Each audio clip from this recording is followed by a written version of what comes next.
Alright, mga kabutsawals, dito po tayo ngayon sa Kabanggan, Zambales. Anong barangay to, Kebs? Dito sa likod mo lang. Anong barangay na to? San Isidro.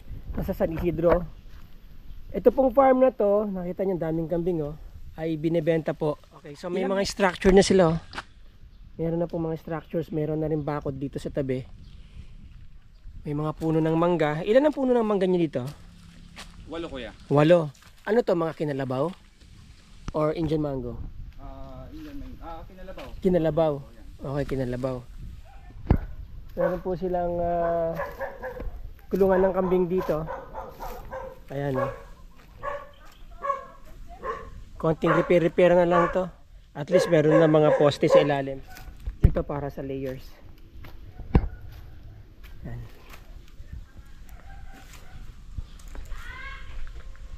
Pwede kayo mag-alaga ng manok dito kung gusto nyo. Ayan o.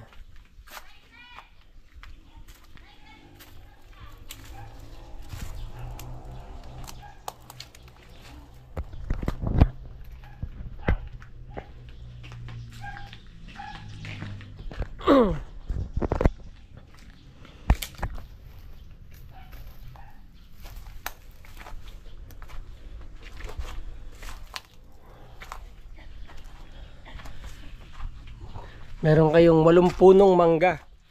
Ito pa lang pong mangga, malaking bagay na po yan.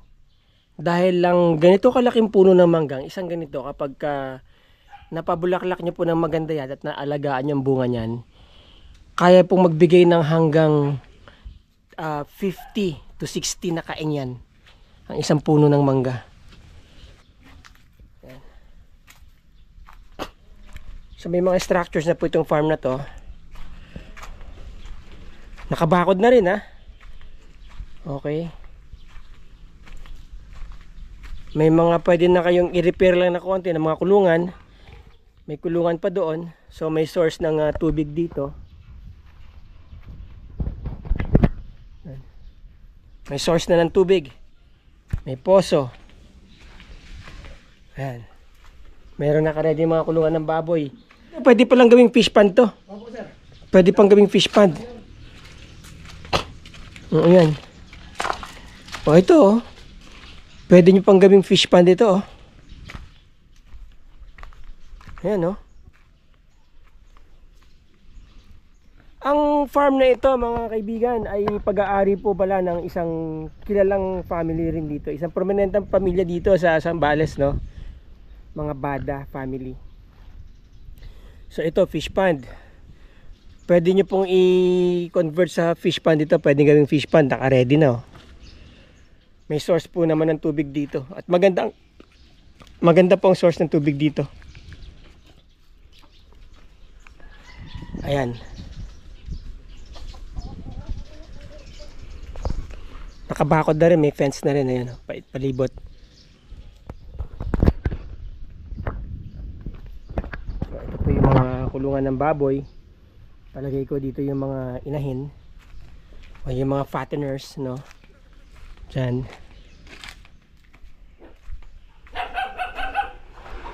Lahat ng mangga dito, boss, ano? Kinalabaw yan?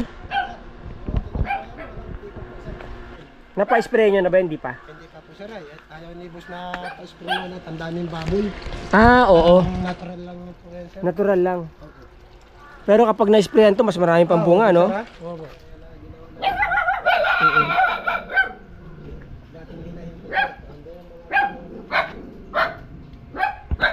So ito po yung kulungan.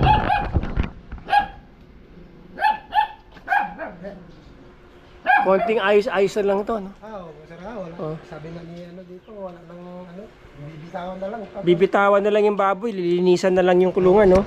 May mga tubig po yan. Oo. Nakalinya na rin yung mga hose, no? Oo. Oo. Ayan, no?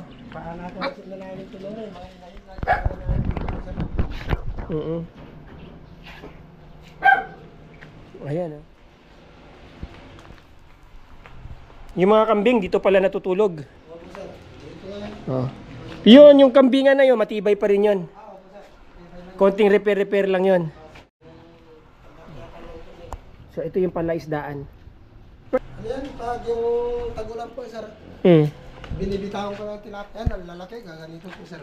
Pag tag-ulan? Opo, sir, yung nakukuha namin na yung mga similya, Oo. bitaw ko dyan at malalim to po, sir. Pag ano, Pag tag-ulan, gaano katagal to may tubig? parang ganito na po, sir, matuyuan na siya, yung kaingitan na siya. Oo. Na, So sa anong buwan to nagkakaroon ng tubig? ano po yan, sir, pag, Mga July. opo, pag July. opo, yung tagulan na siya, doon na talaga. Okay. Tapos bibitawan nyo na ng isda. Opo. Yung isda na yung gaano katagal bago nyo harvestin? Mga 3 buwan lang po. 3 buwan lang. So sa isang season, makakadalawang harvest kayo, pwede? Opo.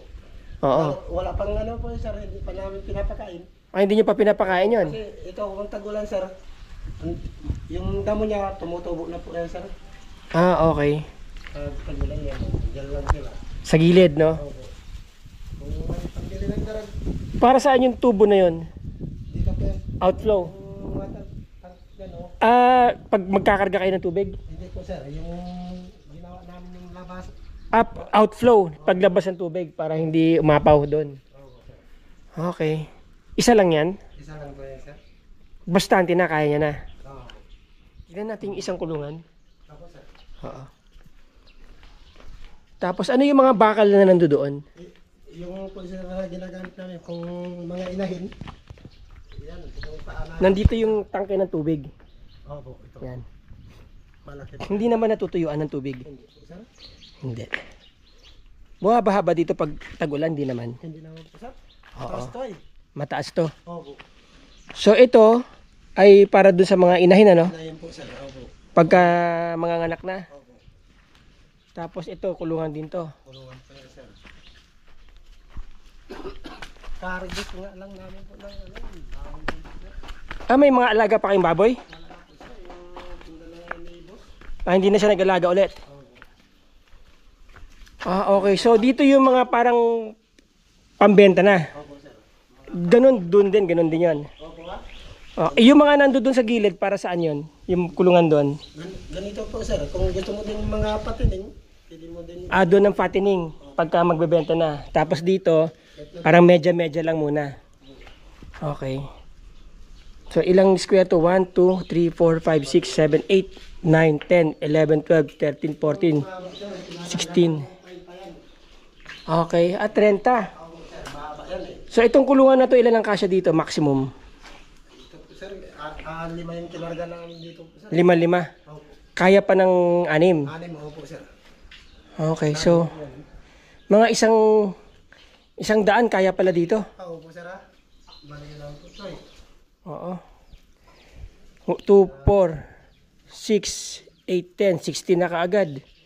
100 mahigit, mga 120. No? Opo, sir. Yan, may sinimpol pa doon yan, sir. Nakamahaba. Ano mo dito, sir.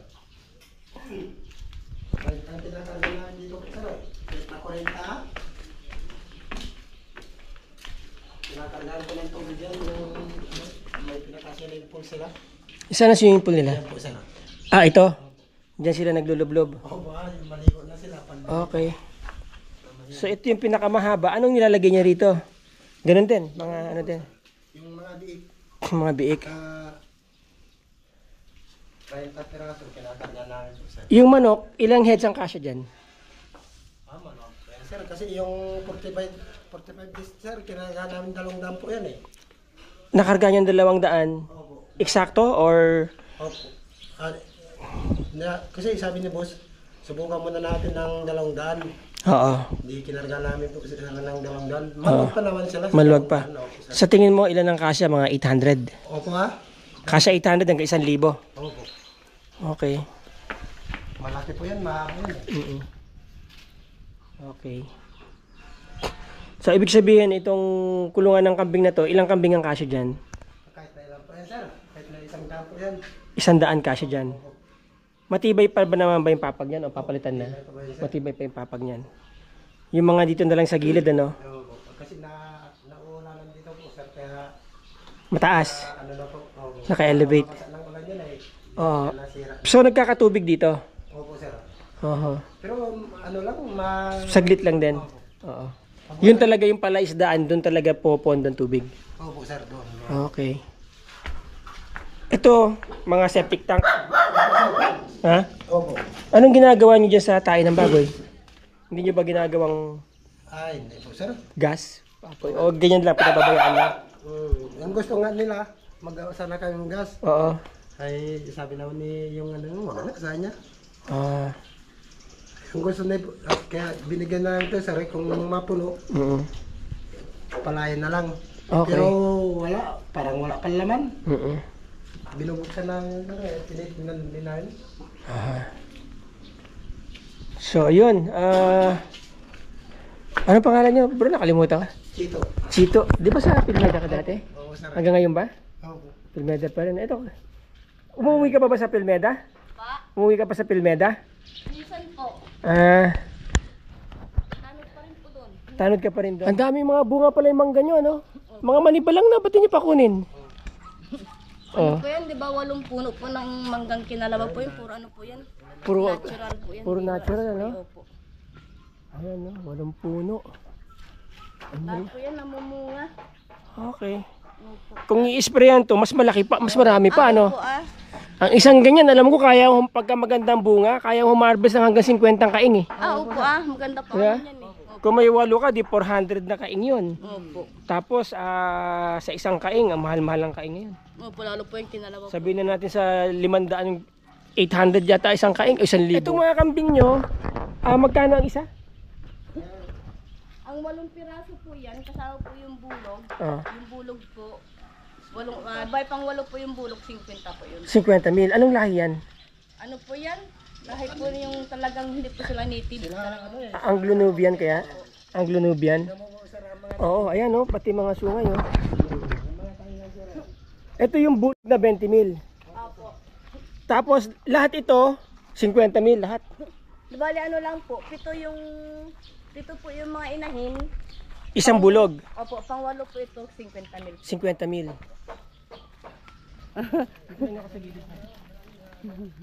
Ano? Ha? Mabait naman. Oo. Kaya, Oo. 20,000 pa lang halaga mo. Tapos yung mga inahin, 7 inahin, 50,000. Opo, kasama po yung mga ganyan, no? Yan. Okay. Mga anak niya na po yan kasi yan, mga yan, yan kasama po yan sa 50,000. Okay. Yan po, mga yan. Oo. Bagay, mga buntis na po yan, mga yan. Buntis na rin? Opo. Eh, panalo yung bibili niyan. Panalo po talaga. Panalo. Opo. Hindi na po sila lugi sa 50,000 na ano, kasama bulog. Oo. Mga buntis na po yan, kahit na po yung mga ganyan na yan, no? Mga buntis Oo. na po yan, eh. Ano to? Bodega? Bodega po ng pids yan. Okay. So, nasa likod lang pala to ng ano. Ang daming bunga ng mangga doon, no? Kanino yun? Sa ano po yan? Sa, po, ayun dulo, sa ato, bundok po Ito yan. ba yung ano? Yun na po yung bahay kubo dyan sa kabila. Yan na ba yung bahay kubo? Yun po sa kabila na yan. Dito yung kila Gletel. Gerald po, ito. Saan yung kila Gerald? Ito po, Bada. Kala ko Anderson eh. Gerald Bada, Opo, ito. yan po. Kila Maestro. Opo. Ang ganda ng farm niya. Opo. Oo. Yun sa kabila naman po niyan, bahay kubo na. Oo. O, padaan na punta sa Isidro. Tapos ayan, no, may mga bunga yung mangga. Oh. Ang dami. Yan, may idea ka ba kung gaano kalaki itong property? Di ba ano po to? 3,264 square meter po. 3,264 square meters. Magkano ang binibenta ni Julius? Ni boss po, 3M po. 3M. Opo. So lumalabas less than 1,000 per square meter. Na, Mura na. mura na po talaga. Mura na yun. Opo. Kasi kumbaga sa ano po sir, kasi ito po kasi yung farm ni boss, parang binawi niya lang po yung pinampagawa niya dito. Tsaka yung, oo. Opo, kasi bawat isang building po kasi nagastos niyo po dyan eh, 1 million. Oo.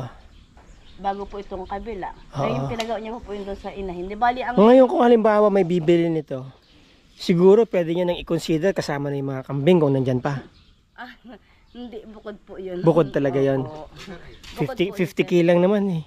Mas kila po sir, bukod ganun po ba? talaga, opo. Okay, sige. Kasi panalo po sila kasi sa yung po sa manukan na yan, Oo. 800 po ang nalalaman yan Okay. sa 45 days. Oo. Kinargahan lang namin ng dalawang dami yan, sir.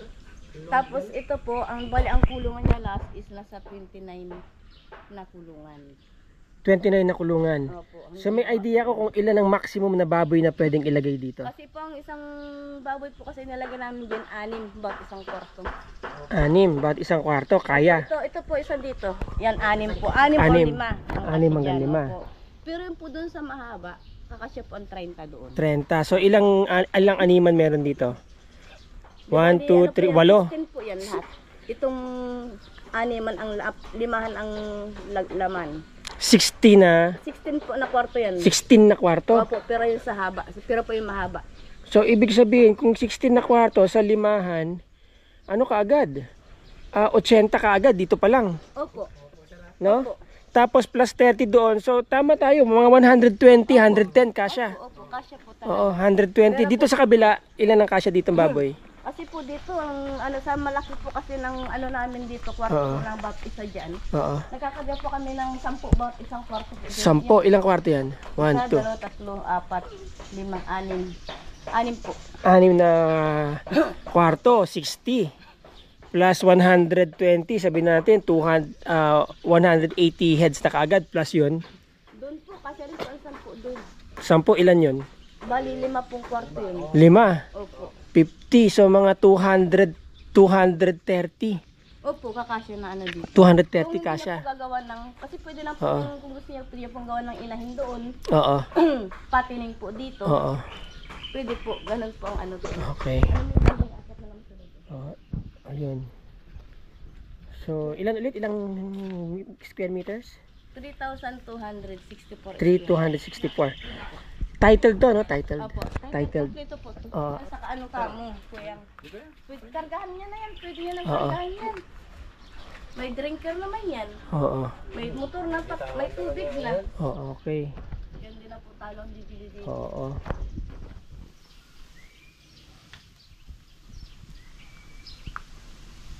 So, ito po ang gate, ano? Palabas ng farm. Maluwag po ang right of way. Ayan, no? Mga few meters from here, siguro 5 minutes to 6 minutes drive, andun na po kayo sa National Highway. Nandoon ang Manila, nandito ang iba, ang Kabanggan po kasi nasa gitna ng Zambales. Mataas ang lugar, hindi po dito binabaha. Tsaka alam nyo mga kabutsabals, mga ma'am, sir, boss, manager, amo, itong mangga pa lang, no, panalo na kayo dyan sa presyo. Yang mangga pa lang. Oh. So okay mga kabutsawals, ayan na, itour ko na kayo dito sa farm, no. Paki-PM lang po ako, nandiyan sa description yung aking Facebook page. Diyan po kayo mag-direct message sa akin. At panalo po ang presyo nito dito sa Kabanggan, Zambales.